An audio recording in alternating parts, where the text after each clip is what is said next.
Hello मित्रों, आज इस वीडियो के माध्यम से हम मार्क्सवाद पर चर्चा करने वाले हैं। इस सिद्धांत की क्या विशेषताएं हैं, ऐसा क्या नवीन है जो इस सिद्धांत के माध्यम से हमें प्राप्त हुआ है, क्या चिंतन है, इस विषय पर हम आगे चर्चा करें। उसके पूर्व यदि आपने हमारे चैनल को अभी तक सब्सक्राइब नहीं किया है तो पहले इसे सब्सक्राइब कर दें, बेल आइकन बजा दें और लाइक एवं शेयर भी अवश्य करें।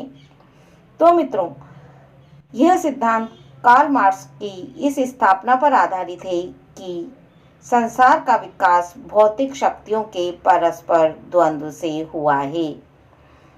इसके निर्माण में, विकास में किसी अलौकिक सत्ता का कोई योगदान नहीं है। ये ईश्वर की परिकल्पना का विरोध करते हैं। इस सिद्धांत के अनुसार समाज मुख्यतः दो वर्गों में विभक्त है। ये दो वर्ग कौन कौन से हैं? ये दो वर्ग हैं शोषक और शोषित वर्ग। शोषक और शोषित वर्ग, इनमें हम किन लोगों को किस तरह से सम्मिलित करेंगे? जब हम इस विषय पर चर्चा करते हैं, चिंतन करते हैं, तो किसान और मजदूर शोषित वर्ग के अंतर्गत आते हैं और जमींदार, सामंत, मिल मालिक, पूंजीपति शोषक वर्ग के अंतर्गत सम्मिलित हैं।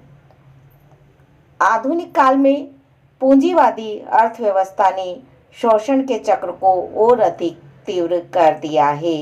इस बात से हम सभी परिचित हैं। मित्रों, वर्ग संघर्ष की भावना इस वाद का प्रमुख स्तंभ है। आज का पूंजीवादी युग से निकलने वाला समाज वर्ग संघर्ष के सामने खड़ा है। इस युग में मिल मालिक और मजदूर में संघर्ष चल रहा है। शोषक व शोषित में संघर्ष चल रहा है।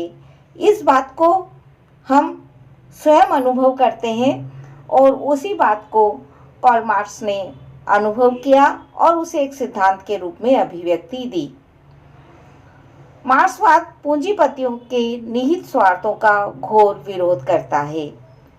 हम जब देखते हैं कि वास्तव में ऐसा उन्होंने क्या कहना चाहा है, तो वास्तव में इनका जो उद्देश्य है वह उद्देश्य है पूंजीपतियों के निहित स्वार्थों का घोर विरोध करना और पूंजीपति वर्ग की सत्ता को पूर्णतः समाप्त कर एक ऐसे वर्ग का निर्माण करना चाहता है जिसके लिए, यदि हम दिनकर के शब्दों का प्रयोग करें तो कह सकते हैं, रूढ़ी रीतियां जहां न हो आधारित, रूढ़ी रीतियां जहां न हो आधारित, श्रेणी वर्ग में मानव नहीं विभाजित, धन बल से जहां न हो जन श्रम शोषण, धन बल से जहां न हो जन श्रम शोषण, पूरित भव जीवन के निखिल प्रयोजन, पूरित भव जीवन के निखिल प्रयोजन।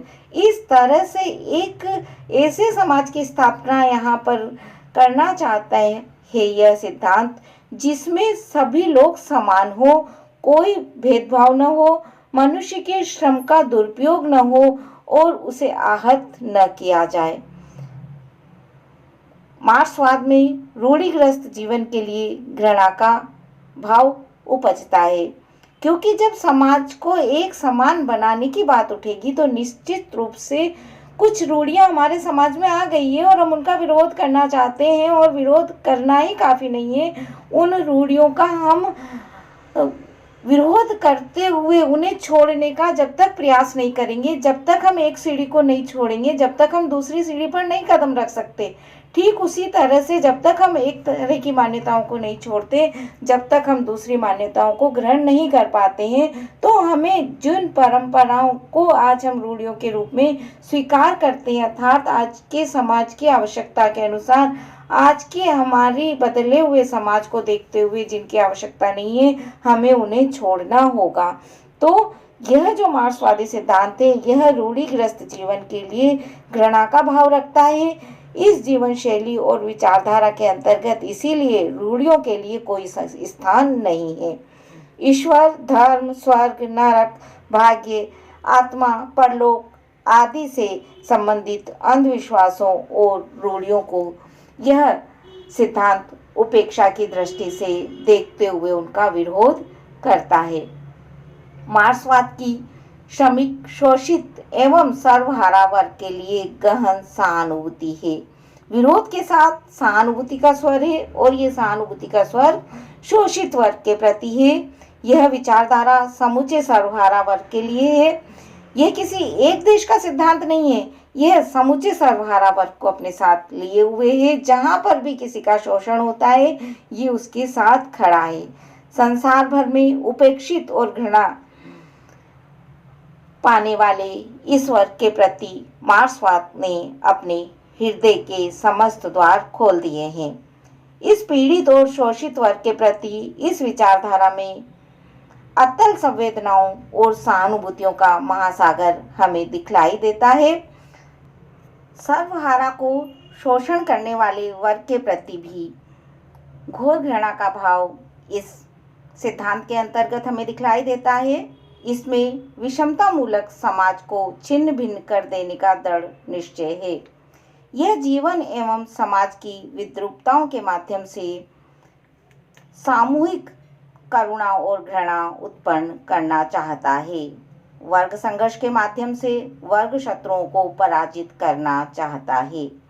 मित्रों, मार्क्सवाद शोषण व दैन्य से ग्रस्त समाज की मुक्ति का मार्ग विप्लव में देखता है।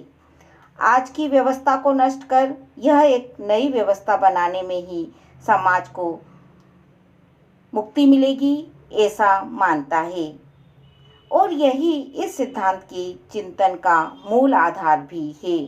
इसके लिए विप्लव या क्रांति अत्यावश्यक है। यह वर्ग संघर्ष के माध्यम से क्रांति का पक्षधर है, जिसे हम इन शब्दों में अभिव्यक्ति दे सकते हैं। द्रुत झरो जगत के जीर्ण पत्र, मंजरित विश्व में यौवन के जग कर जग का पिक मतवाली, निज अमर प्रणय स्वर मदिरा से भर दे फिर नवयुग की प्याली। ये बदलाव चाहता है मार्क्सवाद। इसीलिए वह वर्ग संघर्ष की बात करता है, संपूर्ण परिवर्तन की बात करता है और संपूर्ण परिवर्तन करके एक नव निर्माण को खड़ा करना चाहता है। ऐसा निर्माण जिसमें सब आनंद से युक्त होंगे, सब समाज एक जैसा होगा, कहीं कोई रूढ़ियाँ नहीं होंगी, कोई ऐसी परंपराएं नहीं होंगी जो किसी का शोषण करे। वास्तव में इस वैचारिक धरातल ने नव सामाजिक व्यवस्था के सृजन के लिए कुछ विशिष्ट आधारभूत विचार हमें प्रदान किए हैं। धन्यवाद मित्रों।